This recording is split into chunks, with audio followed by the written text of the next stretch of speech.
अस्सलाम वालेकुम रहमतुल्लाह। ये बात है आज से 8-9 साल पहले की, जब मैं कोई 16-17 साल का हुआ करता था और मैट्रिक का स्टूडेंट था जब मैंने अंजुमन तलबा इस्लाम में शमूलियत इख्तियार की।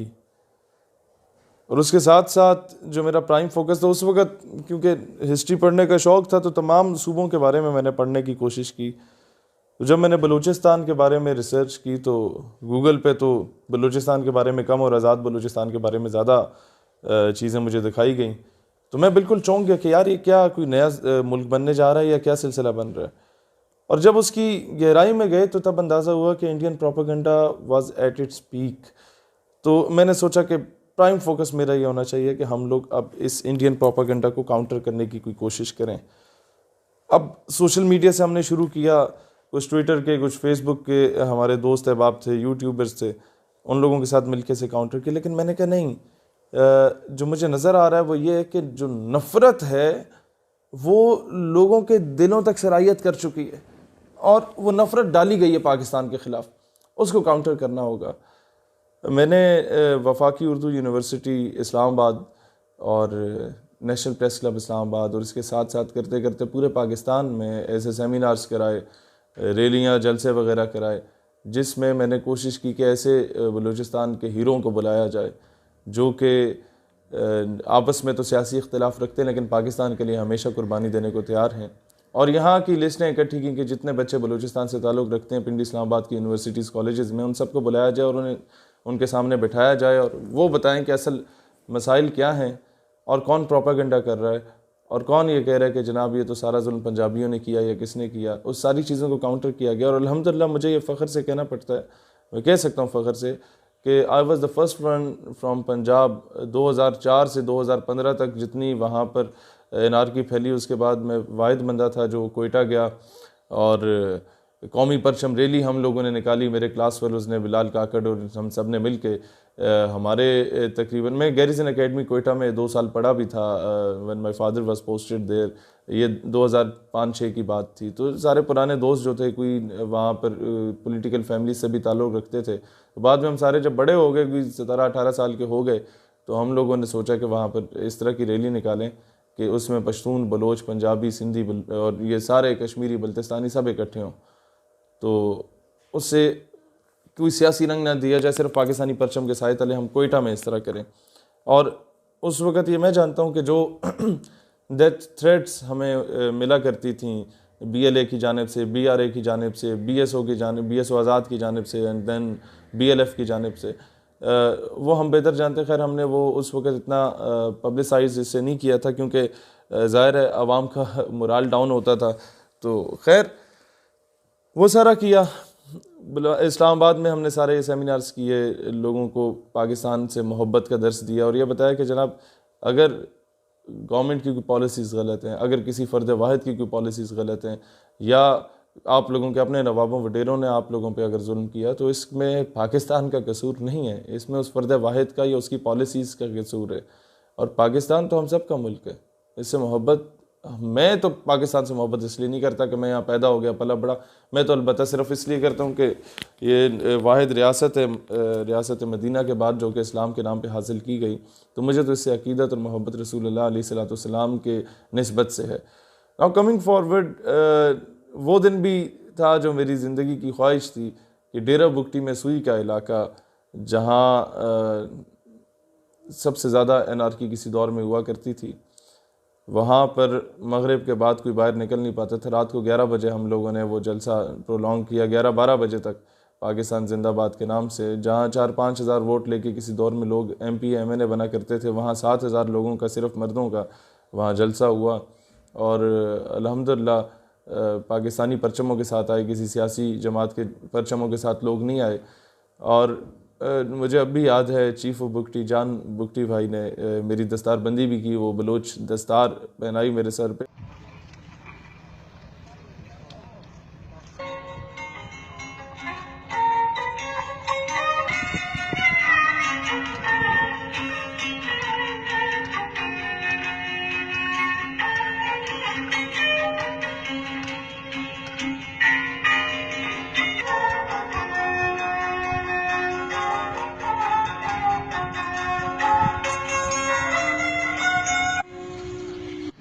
जान मानो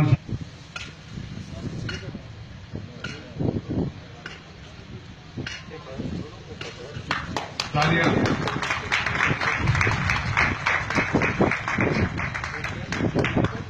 और इंशाअल्लाह ताला मैं इसकी पूरी लाज रखूँगा और वो हमारी लाज रखेगी।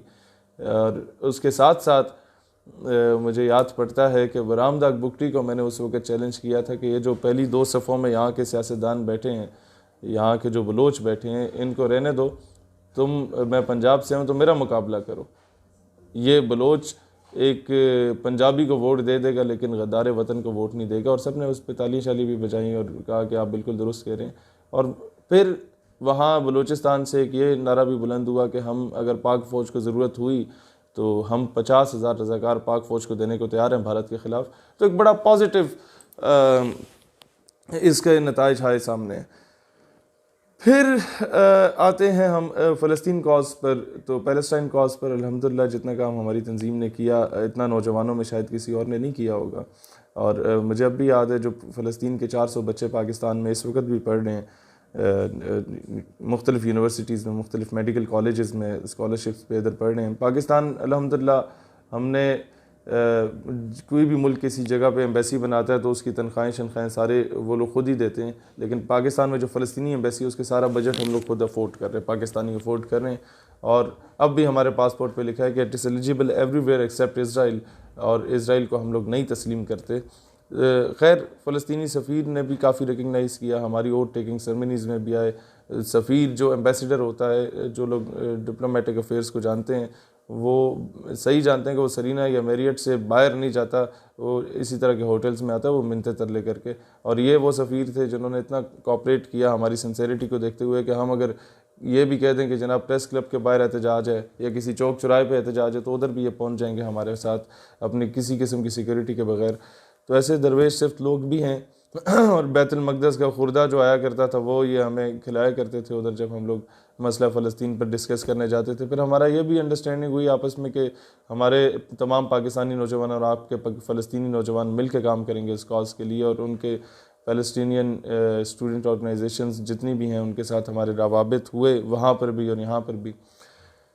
Then coming towards the Kashmir cause, जहाँ पर आगे सबसे बड़ा इख्तिलाफ़ पैदा हुआ वो ये था कि जितना मुझे अब भी याद है 26 जनवरी 2014 को मेरा एक्सीडेंट हुआ।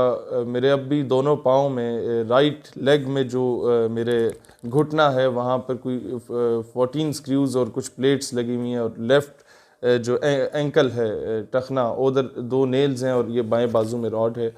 ये हमारा एक्सीडेंट हुआ था जंड अटक के गांव है चूरा शरीफ, उसके सामने।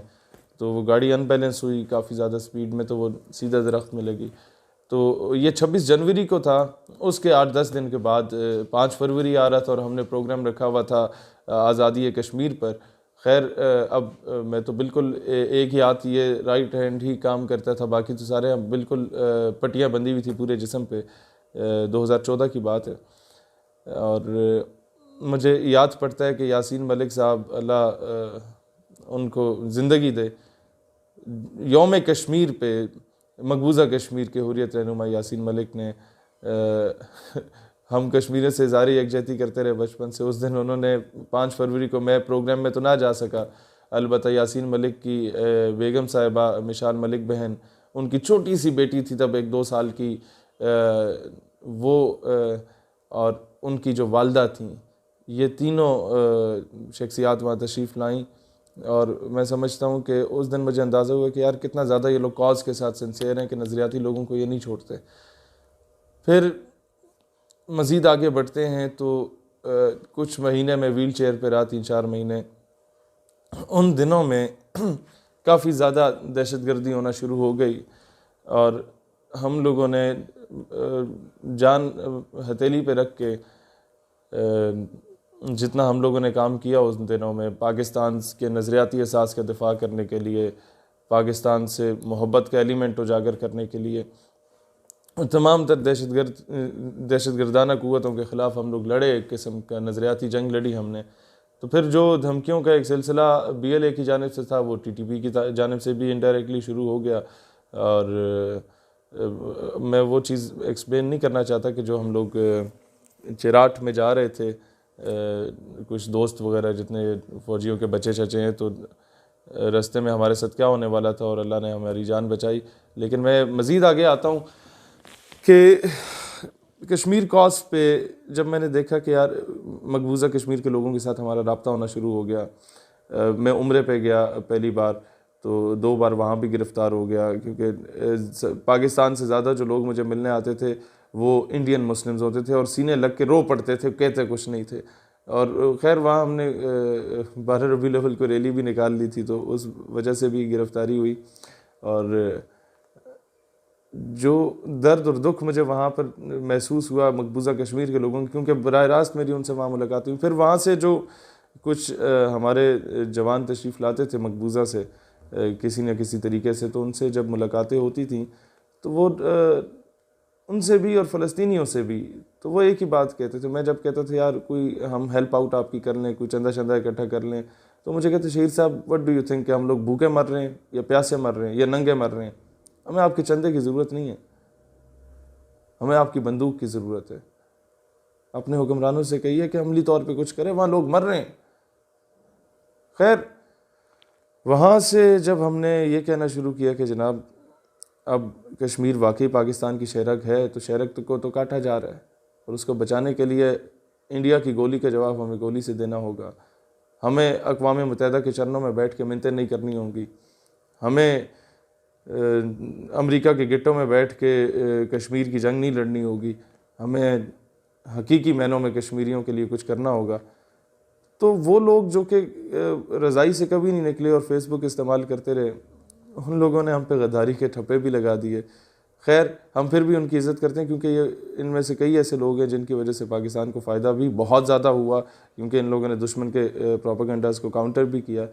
लेकिन दुख इस बात का होता है कि आज हमें लोग कहते हैं कि पता नहीं पैराशूटर्स हैं अचानक सामने आ गए। ये 2020 है और मैं जब उठा था वो 2012-13 का वक्त हुआ करता था, और उस वक़्त कोई ऐसी बात करने वाला नौजवान नहीं होता था। उस वक़्त जितनी तलबा तंजीमात भी बनी थी आपस में लड़ने का काम करती थी, और मुझे फ़ख्र है इस बात पे कि तमाम तलबा तंजीमात, चाहे किसी भी सियासी या मसलकी या मज़हबी जमात से उनका ताल्लुक़ हो, मेरे साथ उनके बहुत अच्छे ताल्लुकात रहे और अब भी हैं। अब तो खैर स्टेट यूथ पार्लियामेंट के अलाइंस में सारे इनके स्टूडेंट लीडर्स जो क्रीम है उन्हें हमने ऑन बोर्ड लिया, वो शामिल हैं। पाकिस्तान के लिए मैं समझता हूँ जो कुछ हम लोगों ने किया वो कोई पाकिस्तान इसका मकरूज़ नहीं था, ये हम पे कर्ज था कि जो माएँ बहनें बेटियाँ उस वक़्त कुएं में छलांग लगा देती थीं अपनी इज़्ज़त बचाने के लिए at the time of partition, जिन माओं ने अपने ज़ेवरात बेचे थे, वो बेटी जो अपने बूढ़े बाप के साथ वो जवान बेटी आ रही थी और उसके बाप को रस्सियों से जकड़ लिया और उसके सामने कुफार ने उसकी बेटी की इस्मत गिरी की 1947 में, और उसकी छाती काट के उसे उसके बाप की गोद में फेंक दी, और बेटी अपनी ज़िंदगी की आखिरी सांसें ले रही थी और कह रही थी कि अब्बा पाकिस्तान को मेरा सलाम कहना। ये चीज़ें जब मुझे लोग आके बताते हैं ना, तो हमसे सोया नहीं जाता। अक्सर सारी सारी रात जागते रहते हैं और ये सोचते रहते हैं यार इस मुल्क के लिए क्या कर सकते हैं हम, अपने मज़हब के लिए क्या कर सकते हैं हम।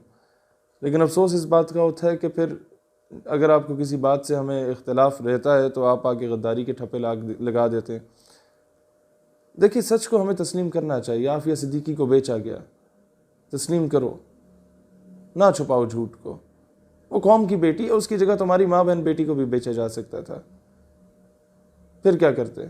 फिर भी कहते कि नहीं बस ठीक है, हमें बर्दाश्त कर लेना चाहिए।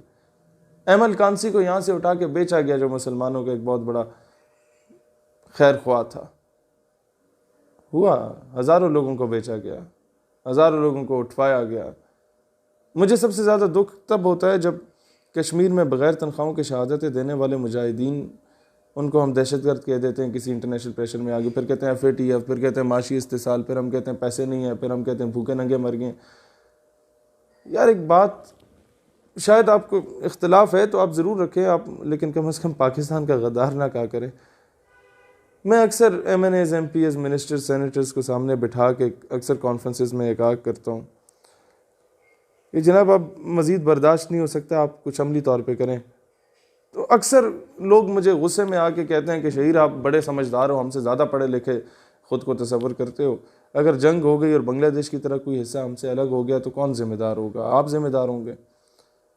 मैं कहता हूँ सर हाँ मैं ज़िम्मेदार हूँगा, क्योंकि आज से 200 साल के बाद अगर मौरिख तारीख़ लिखेगा तो ये ज़रूर लिखेगा कि पाकिस्तान हारे हुए लश्कर में था, लेकिन मौरिख ये कभी नहीं लिखेगा कि पाकिस्तान बुज़दिल और बेगैरत हो चुका था। मैं अक्सर इस तरह के सेमिनार्स कॉन्फ्रेंसेस में जाता हूँ कश्मीर पर, और बड़े आसानी से प्यार मोहब्बत से हंस के बड़े बड़े सीनियर लोग ये बातें कर रहे होते हैं कि कश्मीर में मैदान करबला बरपा है, तो मैं रोक लेता हूँ उन्हें। मैं कहता हूँ सर कश्मीर में मैदान करबला वाकई बरपा है? कहते हैं हाँ हाँ बरपा है। मैंने कहा हिंदुस्तानी फ़ौज क्या है फिर? कहते हैं यजीदी है। मैंने कहा तो कश्मीरी क्या हैं? कहते हैं हुसैनी हैं। मैंने कहा सर मुझे यह ना बताएं कि कश्मीरी फ़ौज, कश्मीरी अवाम मुजाहिदीन जो हैं वो हुसैनी हैं और हिंदुस्तानी फ़ौज यजीदी है। मुझे सिर्फ इतना बताएं कि कूफे वाला कौन है। डरो उस वक्त से जब मौरिख हमें कूफे वालों में शुमार करेगा। तुम लोगों को शायद मेरी बात की समझ ना आए, लेकिन डरो उस वक्त से जब मौरिख हमें बुज़दिल और बगैरत लिखेगा। अमली तौर पे काम करने की ज़रूरत है, और वी आर नॉट पैराशूटर्स, किसी के कंधे पे रख के बंदूक नहीं चलाते। या जो लोग कह रहे हैं ज़ालिम ले रहे होते हैं, किस चीज़ का ज़ालिम? वो अमेरिकन एम्बेसी वाली बात आती है कि वहाँ से जब से आया तो ये PTM का हामी हो गया। भाईजान कोई पहले तहकीक कर लिया करो। ये 2014 की बात है। अमेरिकन एम्बेसी में अमेरिकन एम्बेसी एक और USAID के इश्तराक से ये लोग एक डिबेट कंपटीशन ऑर्गेनाइज़ कर रहे थे, जिसमें कहा था कि जी is education necessary for peace, क्या तालीम अमन के लिए ज़रूरी है? आप इसके हक़ में बोलें या ख़िलाफ़ बोलें। मेरे HOD ने, मैं army public college of management and sciences में पढ़ता था, उनके शहीर तुम अच्छे तकरीर शकरीर कर लेते तो जाओ। मैंने कहा सर मैं अव्वल तो डिबेट कॉम्पिटिशन्स में हिस्सा नहीं लेता, मैं तो वैसे मुकर्रर हूँ, लेकिन यहाँ तो बिल्कुल भी नहीं जाऊँगा। पीछे अमेरिका का झंडा लगा होगा, सामने मैं तकरीर कर रहा हूँगा, तो कोई भी तस्वीर लगा के बोलेगा गद्दार हो गए। मैं वापस आया क्लास में, देन आई रियलाइज्ड कि यार नहीं, हम लोग जो अमेरिका का झंडा पिछले 4-5 सालों से जला रहे थे उसका तो कोई फ़ायदा नहीं है। अखबार के नुक्कड़ में वो भी लोकल अखबार के नुक्कड़ में कोई छोटी सी सुर्खी लगी होती है कि शहीद सियालवी ने अमरीकी परचम नजर आतिश किया, अपने गम गुस्से का इजहार करते हुए कहा कि हम लोग अमरीकी ग़ुलामी नहीं करेंगे। मैंने कहा इसका क्या फ़ायदा? मुझे रियलाइज़ हुआ, मैंने कहा जाके मुंह पे बात करेंगे उनके सफ़ीरों काबीना के सामने। मैं गया HOD साहब के पास, मैंने कहा सर मैं जाना चाहता हूँ। HOD साहब ने हंस पड़े, उन्हें अंदाज़ा हो गया कि अब ये करना क्या चाह रहा है। उन्होंने कहा शहीद तो मुझे ज़रा तकरीर लिख के दो ना, और वो मैं देखूँगा, उसके बाद फिर मैं तुम्हें जाने दूँगा। मैंने खैर तकरीर शकरीर लिखी कि मलाला बड़ी नेक खातून है और आफिया सिद्दीकी को सही गिरफ़्तार किया गया और हमें दहशतगर्दी के ख़ात्मे और अमन के क़याम के लिए अमरीका का साथ देना होगा। HOD साहब ने वो पढ़ी, मुस्कुराए, कहते हैं बेटा ज़मीर तो मेरा भी नहीं मानता कि तुम ऐसी बातें करो, ना ही तुम्हारा मानता होगा, लेकिन अलबत्ता पोजीशन इसी से आएगी। मैं क्या बिल्कुल सर पोजीशन तो इसी से आएगी। तो क्या पहन के जा रहे हो? शेरवानी तो नहीं पहन रहे? मैंने कहा नहीं सर वो शेरवानी तो नहीं ना, अमरीकी एम्बेसी का फंक्शन है तो पैंट कोट शैंट कोट टाई शाई लगा के जाएंगे। कहता हाँ हाँ हाँ, यही मैं तुम्हें बता रहा था कि वो कोई बुरा इंप्रेशन उन पर ना पड़ जाए। हम पहली बार ही हमारी यूनिवर्सिटी को जाने दे रहे हैं तो कोई अच्छा इंप्रेशन पड़े। खैर मैं आया, मैंने कहा यार अब वहाँ सच तो बोलना है लेकिन ज़रा सपोर्ट भी लेके जानी चाहिए। मैंने सर के पास दोबारा चले गया। मैंने कहा सर आपको पता है हमारा इदारा पहली मरतबा जा रहा है किसी एम्बेसी के प्रोग्राम में, तो इलेक्ट्रिकल इंजीनियरिंग, सॉफ्टवेयर इंजीनियरिंग और BBA के बैच के 10-10 बच्चों को हम लोग ऑन बोर्ड लेते हैं। आप इजाज़त लें कि ऑडियंस के लिए हमें 30 बंदे चाहिए और एक एक टीचर भी हम रख लेते हैं उसमें, ताकि बच्चे डिसिप्लिन उनका मेंटेन रहे। तो जब मैंने ये कहा कि टीचर भी रख लेते हैं तो उनके वहम गुमान में भी नहीं आया कि ये कोई जाके वहाँ पर दंगा शंगा करने के इरादे में। खैर उन्होंने कहा बिल्कुल ठीक है, तो मुझे लिस्टें प्रोवाइड करो किस किस को लेके जाना चाहिए। मैंने कहा सर मैं आपको लायक बच्चों की लिस्टें देता हूँ। अब ज़ाहिर है वो एक डिपार्टमेंट के HOD थे, तो बाकी डिपार्टमेंट्स में कौन लायक है कौन नहीं है उससे तो उन्हें सरोकार नहीं था। तो मैंने जितने दान नुमा टाइप, माजरत के साथ वो सुन भी रहे हो, मतलब हटे कटे ज़बरदस्त दबंग टाइप हमारे जो दोस्त अहबाब होते थे तमाम डिपार्टमेंट्स के, उन सब के नाम वहाँ तहरीर किए। और टीचर्स जो 3 हमने रखे वो रखे जो हमारे टाइप के फ्रेश होते थे, जिन्होंने फ्रेश BS ऑनर्स या MS किया होता था और आ जाते थे वहाँ विजिटिंग फैकल्टी के लिए। तो हमारा एज डिफरेंस इतना नहीं होता था, तो गपशप आपस में अच्छी होती थी।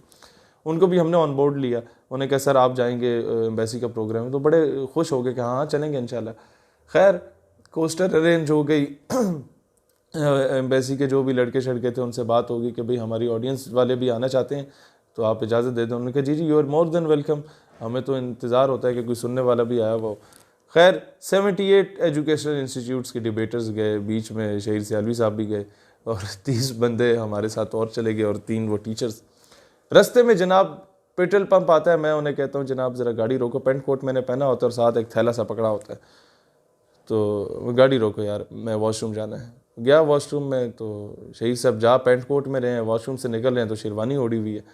तो वो कहते हैं यार ये क्या चक्कर है। मैंने कहा यार गाड़ी में बैठो फिर बताता हूँ। अभी हमारी यूनिवर्सिटी से जो नेशनल लाइब्रेरी जहाँ पर एम्बेसी अपना प्रोग्राम करा रही थी, उसका सफ़र कोई है 25-30 किलोमीटर का, तो घंटा लग ही जाता है। इस्लामाबाद पिंडी की सड़कों पर रश भी होता है। तो रास्ते में मैंने उन्हें कहा यार चक्कर ये है कि जो तकरीर मैंने कल सर को सुनाई थी और तुम लोगों को भी सुनाई थी, मैं वो तकरीर नहीं कर रहा। तो क्या कर रहे हो फिर? मैंने कहा यार मैं तो सच बोलने जा रहा हूँ आज, या आर होएगा या पार होएगा। कहते नहीं यार असी सारे कटे जाएंगे।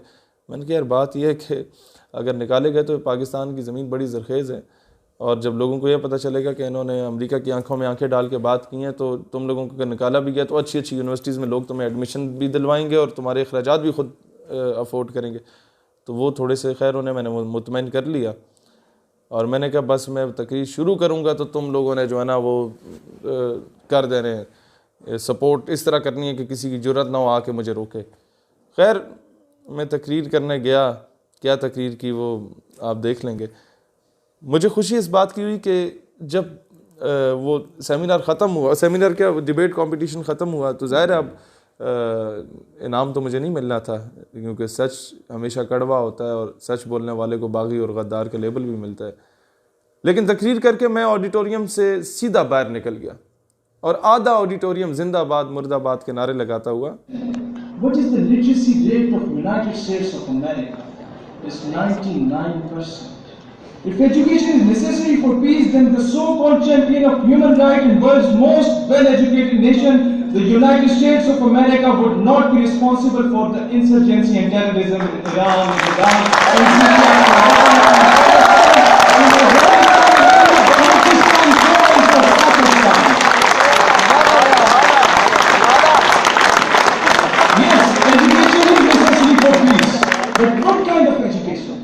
the message of love, peace and prosperity which was given to us by the Holy Prophet sallallahu alaihi wasallam. The message which was given to us by the Holy Quran, that if you have killed a single human being, it means you have killed the whole humanity. And if you have killed the whole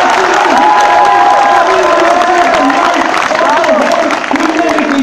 But unfortunately, the so-called international media, the so-called champions of human rights used to say, the so-called world's most well-educated and highly qualified people used to say that Muslims are responsible for the terrorism.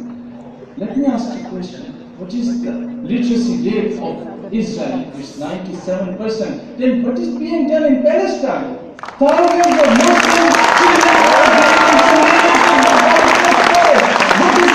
what was done in Iran? What was done in Iraq? What was done in Syria? What is being done in Lebanon? What is being done in Burma? What is being done in Afghanistan? What is being done in Hyderabad, Dhaka and Gujarat? And what is being done in Indian occupied Kashmir? So, it has been proved that Muslims are not terrorists, rather they are being terrorized. बाहर निकल गया और मुझे फ़ख्र इस बात का हासिल है, इस तकरीर में आपने सुना होगा कि मैंने I am the first one जिसने अमेरिकन एम्बेसी के प्रोग्राम में नामूस रिसालत सल्लल्लाहु अलैहि वसल्लम के दिफा की बात की। For peace, then Charlie Hebdo of the most well-educated country, France, would not be responsible for the anarchy in the entire Muslim world.